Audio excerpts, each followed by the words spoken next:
Hello, தமிழோடு தான். Scar இருக்குது, கவிங்க.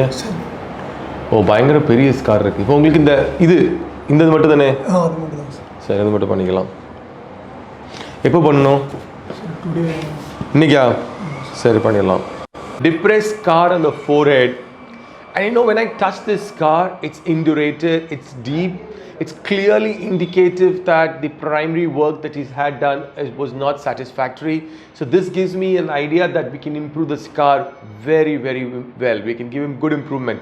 So as I run my fingers, and as you can also see, this area is raised and so is this area. Some of the times when patients have scar like this, it could be that they've had small pieces of glass or stone or something that's prevented from normal healing, and I can feel a raised tissue on both the sides. So we're going to do a nice elliptical incision with excision, and then we're going to go all the way down and then close up.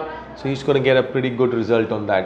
But once again, friends, I like to remind this to a lot of our viewers and patients. I keep saying this again and again. Scar revision is not scar removal. Meaning there will be a smaller scar there. Most of the times, mark my words, most of the times when I agree to do the surgery, when we do the procedures here, the results going to be much better than what it was when you originally came in for scar revision. However, in a very few percentage of patients, as we are not able to predict healing very precisely in all patients, it could get to be the same level as well. So this is just a small reason. But then there's no risk with this. We would do this under local anesthesia, daycare, few minutes, and with a couple of layers of stitching, with a tension-free closure.